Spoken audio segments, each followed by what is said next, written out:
কালী পুজোর ঠিক আগে আমরা বিভিন্ন কালী রূপের সন্ধানে বেরিয়ে পড়েছি। আগে দেখা যেত শুধুমাত্র রক্ষাকালী এবং শ্যামাকালী, কিন্তু কলকাতার বুকে এমন একটি জায়গা আছে যেখানে আপনারা দেখতে পাবেন বহু কালীর রূপ, এবং তারই সন্ধানে আমরা সে বেরিয়েছি। আসুন দেখে নিই কী কী মায়ের রূপ দেখা যাচ্ছে এখানে।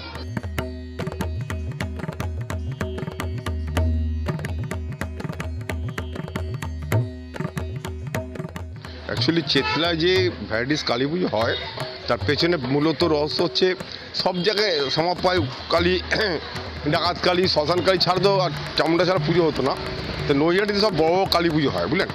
তো এখানে মানুষের চিন্তা ভাবনা হলো যে আমরা যদি কি ভ্যারাইটিস করতে পারি, না হয় 15 ফুট 16 ফুট 20 ফুট হলো না, কিন্তু ছোটো হলেও আমরা করি। তো আমাদের এখানে নানা করে আপনি 40 থেকে 45 রকমের কালী পাবেন।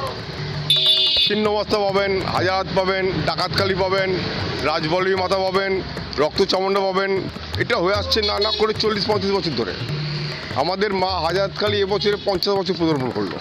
এই কালী প্রতিমা পুজোটা, এই ভূত চতুর্দশীতে যে কালী পুজোটা হয়, এই কালী পুজোটা শুধু চেতলাতেই মানে একটা অন্য রূপ ধারণ করে। মানে পুরো চেতলাটা ঘুরলে দেখতে পাবেন মায়ের প্রচুর রূপ আছে, প্রচুর রূপে মানে মাতৃ সাধনা করে থাকে। যে যার মতন করে মাতৃ প্রতিমাকে আহ্বান করেছেন সেরকমভাবে পরম্পরা করে সবাই সবার মতন করে পুজো করে। আমাদের পার্শ্ববর্তী পুজোগুলোও আছে, যেগুলো এলোকেশী কালী আছে, ছিন্নমস্তা কালী আছে, চন্দ্রঘণ্টা আছে, জ্বলন্ত কালী আছে, রক্তচামুন্ডা আছে। সব এইগুলোকে মানে বিভিন্ন প্রতিমা বিভিন্ন মাতৃরূপে নিয়ে তারা পুজো করে আসছে। ইতিহাসটা হচ্ছে, ধরুন এটা তো 51 বছরে পড়লো, তা 50 বছর আগে আমরা যখন এই এখন শ্যামাকালী পুজো হতো চারিদিকে সব পাড়ায়, সব ক্লাবে চেতলাতে।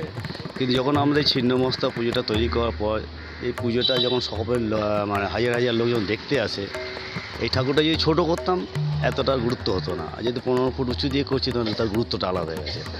প্রতিটা ক্লাব চাইছে তাদের ভ্যারাইটিস কালী পুজো করে তাদের ক্লাবের নামটা যাতে প্রচার হয়।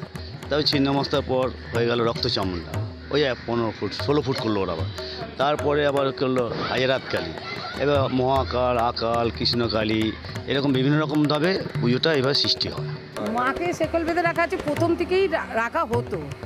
প্রথম থেকে তো জলে চলে যেত মা, বুঝেছেন। তারপরে যখন এখানে দিল আর বাঁধেনি ওরা, তারপরে আর বাঁধেনি, তখন এরকমই রেখে দিয়েছিল। বানানো এখানে তৈরি হয়েছে ওরকমভাবেই রেখে দিয়েছে। পুজো পাঠ সেরকম হতো না বলে তখন ওনাকে দিয়েছে যে আমাকে প্রতিষ্ঠা করেছিস, আমার সেবা জল দেওয়ার লোক নেই। আর ছেলে চ্যাংরারা করেছিল, বুঝেছো তো, তাই জন্য আবার তখন থেকে আমি এলাম।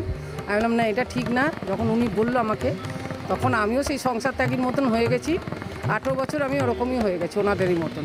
অ্যাকচুয়ালি চেতলা কালী পুজোতে বিখ্যাত। তো আমাদের এখানে প্রায় 32 থেকে 34 রকম মূর্তি আপনি দেখতে পাবেন। তো সবাই আস্তে আস্তে তৈরি করছে। আমাদের এই ছিন্নমস্তা পুজো প্রায় 50তম বর্ষপূর্তি অনুষ্ঠান আজকে এবছরে। আমরা ছোটোবেলা থেকে এই পুজোর সাথে যুক্ত, আমাদের সিনিয়ররা করতেন। এখন বয়স বাড়ার সাথে আমরা দায়িত্ব পেয়েছি, তো আমরা সেই ধারাতে আমরা পুজো করে যাচ্ছি। পুজো খুব জাগ্রত পুজো হয় এখানে। আমাদের বিশ্বাস, আশা, ভরসাই পল্লীবাসীর মায়ের শান্তি আমাদের উপর আসে। প্রথমে আমরা শ্যামা পুজো করতাম, আগে ছোটো করেই এখানে করতাম।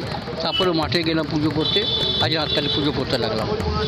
এবং ভিড়ের লোকের জমাবার জন্যে একটা নতুন কিছু উন্নত করা যাক, তো আমরা শিবপুরে গিয়ে দেখে এসে ওখান থেকে পারমিশন নিয়ে তবে আমরা হাজারাত কালী পুজো শুরু করলাম। এখানে সব ক্লাবেই নানান রকম পুজো হচ্ছে। আমাদের এখানে যেরকম হচ্ছে আরও ক্লাবে ছিন্নমস্তা হচ্ছে, আদি চামুন্ডা হচ্ছে, পাশেই রয়েছে আদি চামুন্ডা। চেতলায় বিভিন্ন রকম কালীমার রূপের ইতিহাসটা আপনাদেরকে জানালাম, দেখলাম এবং বুঝলামও। প্রথমে এখানে শ্যামাকালী দিয়েই কিন্তু পুজো শুরু করা হয়।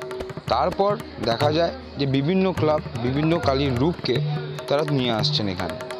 এখন এখানে অলিতে গলিতে মায়ের বিভিন্ন রূপ দেখা যাচ্ছে। কোথাও রয়েছে হাজারাত কালী, কোথাও রয়েছে চন্দ্রঘণ্টা কালী। এমনি বিভিন্ন রকম মায়ের রূপ আপনারা চেতলার বুকে দেখতে পাবেন। ক্যামেরায় চিরঞ্জিতের সাথে দেবপম, দেখতে থাকুন এস নিউজ।